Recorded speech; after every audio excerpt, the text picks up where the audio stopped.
Rolling forward, Dr. Sister Science Facts. Well, welcome back to this week's episode of the Rolling Forward podcast. I'm Dr. Alicia Rolin. I'm Dr. Stephanie Rolin. I'm a pediatrician. I'm a psychiatrist. We're clinicians, we're researchers, we're neighbors, and we're podcasters. In today's episode, we're going to talk about something that's really common. But when it crosses a certain line, it stops feeling normal really quickly. You have multiple kids. They're close-ish in age. They're constantly together. It starts as playing or teasing or just, being siblings. And then it flips. It flips fast. Someone gets pushed, someone gets hit, and sometimes someone actually gets hurt. And that's when parents go from, this is annoying, to, this is actually not okay. Exactly. And in these scenarios, sometimes we're talking about real injury, bumps, and bruises when these sibling conflicts turn physical. So we're going to walk through this in 4 parts. First, what's actually normal about sibling conflicts, because sibling conflicts are normal. Second, what's driving the behavior. Third, what actually works when you want to reduce physical escalation. And finally, when is the time to become concerned that this is more than typical sibling fighting? So let's get started. Rolling forward, Dr. Sister Science Facts. So let's start here. How common is sibling fighting? I mean, you're looking at me when we spent our entire childhoods fighting with each other. We were also playing, but between the playing was fighting. So all I can say is really common. Sibling aggression is one of the most common forms of aggression in childhood. There's hitting, there's pushing, there's taunting, there's teasing, there's poking. It's not rare. And there's a spectrum that happens from occasional rough conflict to repeated escalation with injury. So it's not, is this happening in my household? It's happening in everyone's household. It's about how often and how intense these episodes are. Exactly. And a key point is that a lot of this starts as playing, which makes it confusing. Rough play is totally normal, but it's also a high arousal state. So it tips quickly because as arousal increases during playing, inhibition drops. So, Stephanie, what's actually driving this? First, there are these cycles that happen. One kid annoys. Poke, poke, poke, poke, poke. The other kid reacts. Don't touch me. Stop touching me. Why are you touching me? Then the first one escalates. Poke, poke, poke, poke, poke. The second escalates. And now everyone's stuck in the cycle. And here's the important part. The annoying, it works because it gets a reaction. Even negative attention reinforces behavior. Because any attention is better than no attention, right? And regulation? That's the second piece.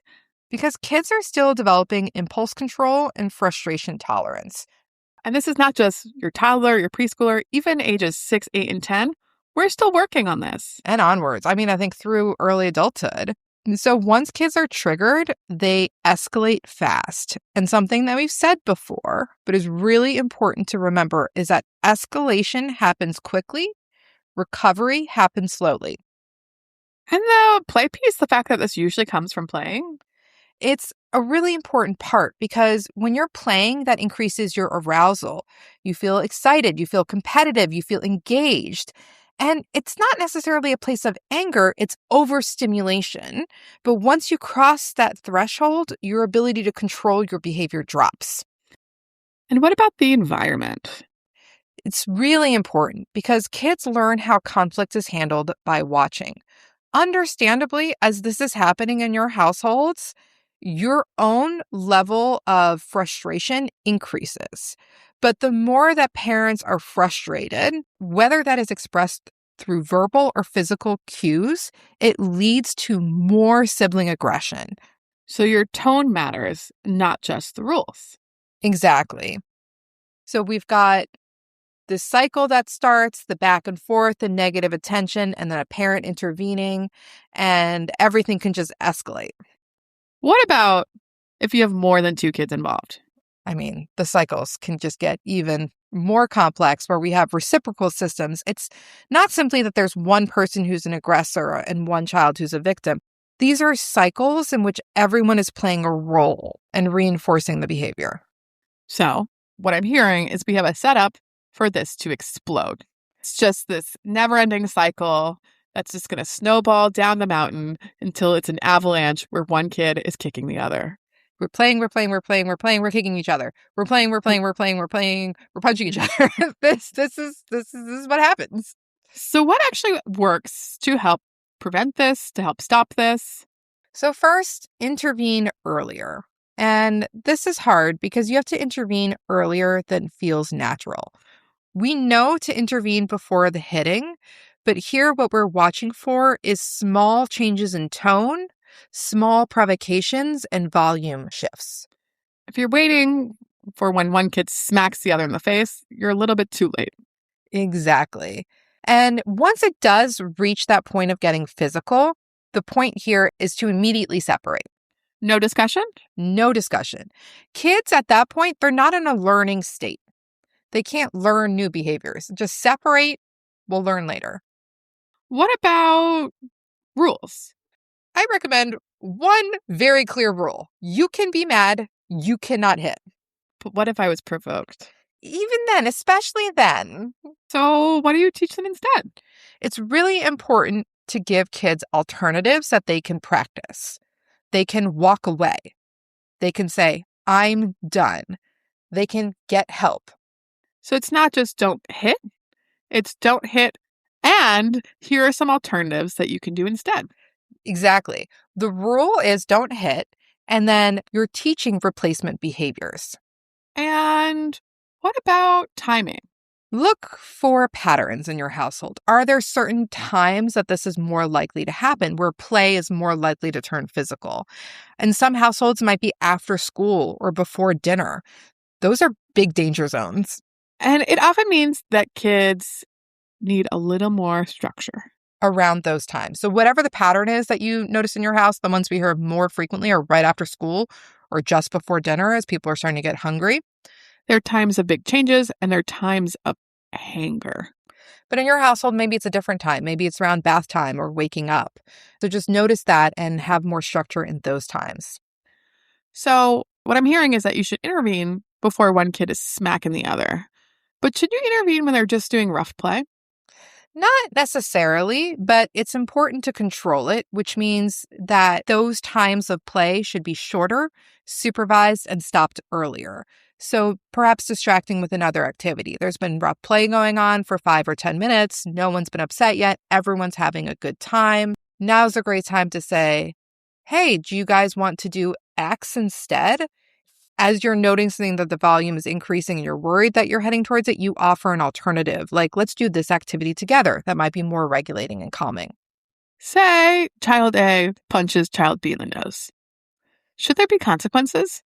Once it turns physical, the point is to immediately separate kids and know that kids at that point are not in a place that they can learn. They're so dysregulated, they're so upset, the lid has been flipped, and it's very difficult to learn in that moment.